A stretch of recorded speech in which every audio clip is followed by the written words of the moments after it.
You know what? Fair play to Aston Villa. Fair play to them. They're doing some business this transfer window. And it looks like they've learned from Newcastle United's mistake last season. And in preparation for the Champions League, they're looking to bring in some more quality in depth.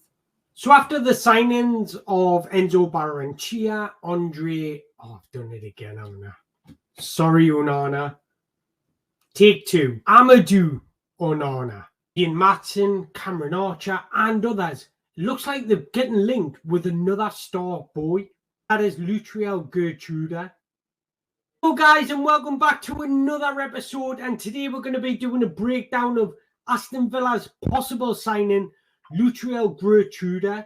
We're going to be looking at his strengths, weaknesses, and where you would fit in positionally at Aston Villa. If you are new here or if you are returning, make sure you hit that like button. And don't forget, if you enjoyed this video at the end, please hit that subscribe button. So as always, let's look at the background of Geertruida and get to know the guy. Well, he was born in Rotterdam in the Netherlands. And he first began his footballing journey playing for Overmars Rotterdam before joining Spartan 20 in 2007.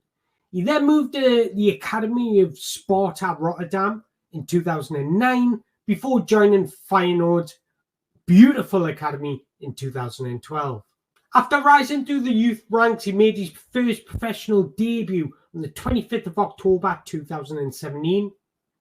And during the 2018-19 season, he was consistently part of the first team but seen limited minutes, possibly due to his age. It was 2019-20 season where he's seen more regular game time. And then from that moment, he became a regular starter in Feyenoord's first team. Geertruida has also been representing Netherlands at youth level from under 16s to 17s to 18s to 19s to 21s to now representing the senior team.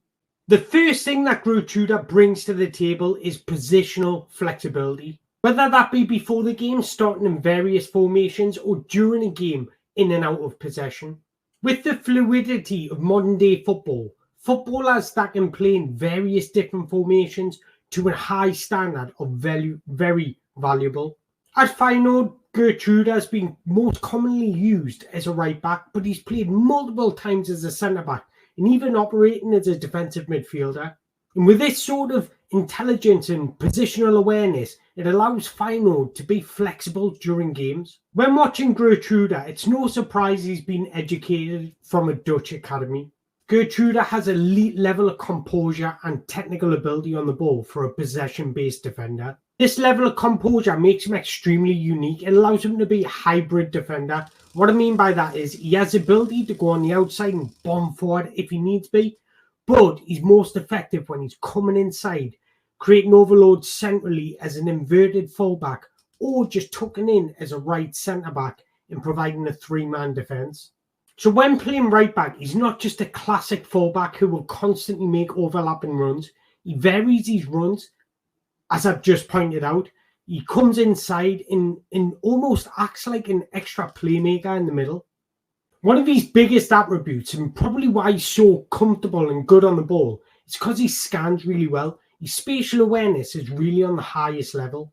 To quickly touch upon his attributes, physically he's very well developed. He stands at 6'1". He's got a nice, strong, solid core base, and he's broad as well, and he's got a lot of strength.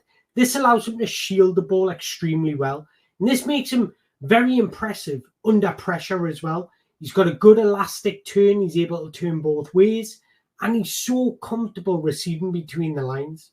This is extremely rare in a player that is naturally a defender. So Geertruida is a fine specimen in the modern interpretation of a defender. He's dynamic, brave, technically gifted, and progressive. Geertruida is an attack-minded fullback or centre-back, and that's an extremely valuable trait. His ability on the ball is a key feature to his makeup and arguably the trait that what sets him apart from other players. And his 5 assists and 8 goals in the Eredivisie last season just highlight how forward-thinking he is. Not only is he comfortable and at ease on the ball, he brings a drive and positivity on the ball, and it allows his team to play higher up the pitch. He's such a valuable trait in possession. He's so composed, he's at ease with the ball at his feet, And it's no surprise to see him sitting in the 99th percentile for touches in the middle third. Geertruida has a high volume of touches per game. He wants the ball and wants to make things happen. And that's not something you can often say about a defender. So as I mentioned earlier, he's comfortable receiving in central areas and he shows impressive composure when under pressure. He uses his body extremely well to shield the ball, and this allows him to move away from opponents. With this level of composure, it allows him to be patient on the ball, and he will use every second he's given to manipulate the opposition in order to create more passing lanes and alleyways to progressive play. I like him how much he holds on to the ball, and I'll get at this in a moment because he draws the opposition out of their position. He slowly adjusts his own position, therefore he creates more space for his teammates to rotate in midfield and find space. This all facilitates it freeing up space and allowing these more adventurous players to make the use of space. All this know-how on the ball comes back to one thing: his spatial awareness and his ability to scan his surroundings. Because he scans so frequently, he's constantly aware of what level of pressure he's under.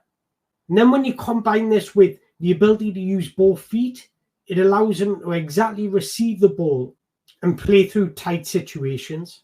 But as you can see from his statistics, where he stands out the most is for his passing.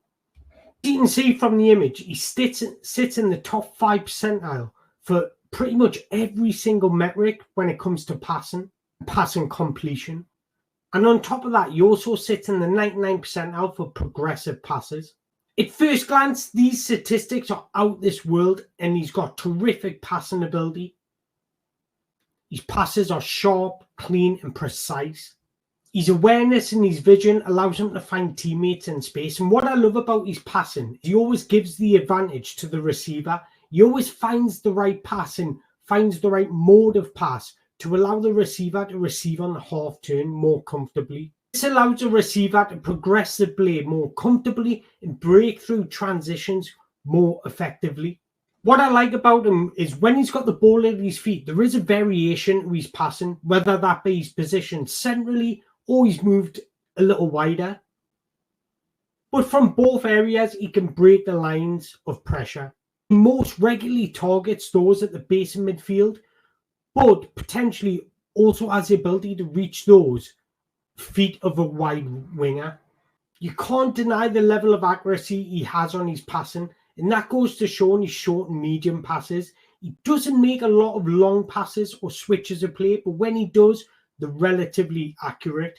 But he's definitely a player that chooses the safer option more than the riskier option. What I mean by that is when a forward is making a run, he'll almost choose to play the ball to the feet of a winger, when he could just be a bit more risky, and sometimes it would be more rewarding to play the forward in. But he's also an excellent crosser of the ball. Don't take that away from him because of his accuracy. He's got wonderful technique on him. When he's used it as a more traditional right back, that's when you'll see more crosses output from him. Usually inside the inside half space where he just tucks in and delivers an early cross. He's got a wonderful delivery on him, and that shows in his technical ability. Also got the ability to deliver from wider areas. Cross or pass is not existent. He's got the ability to break through lines of pressure through carrying the ball into midfield. He does so with good speed, power, and this drives opponents towards him, creating space for his teammates. When dribbling, the timing of execution of his passes has also improved. If a passing lane gets blocked off, he's equally as comfortable turning back or changing his direction before seeking another pass. What do you like defensively? Well, it's quite interesting because he feels more comfortable in the middle third, and we'll touch upon this very shortly. In terms of his tackling instincts, well, his physical attributes are very impressive, and this gives him the base qualities to be dominant. He's extremely solid defensively. He times his tackles well. He very rarely gives away fouls or gets booked himself. But his instincts seem to differ from when he's in a central area in the middle third to when he's in his own defensive third. He seems to be a lot more comfortable and assertive and aggressive in the middle third. When he's in his own defensive third, his natural instinct is to cover rather than engage. So for me, when he's playing as a centre-back, he needs a natural, assertive, aggressive defender alongside him.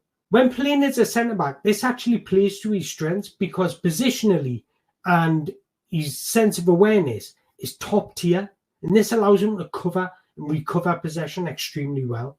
And then when you combine that with explosive nature, athleticism, good speed distance, it makes all the attributes for a covering defender.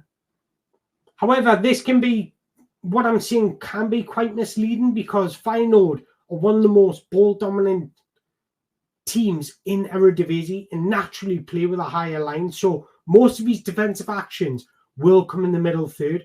But when you watch him on the naked eye, it's clear to see that he is more passive in his own defensive third. He also ranks lowly on dribble as tackled. This indicates that he has a preference to jockey his opponents and cover rather than engage and be assertive.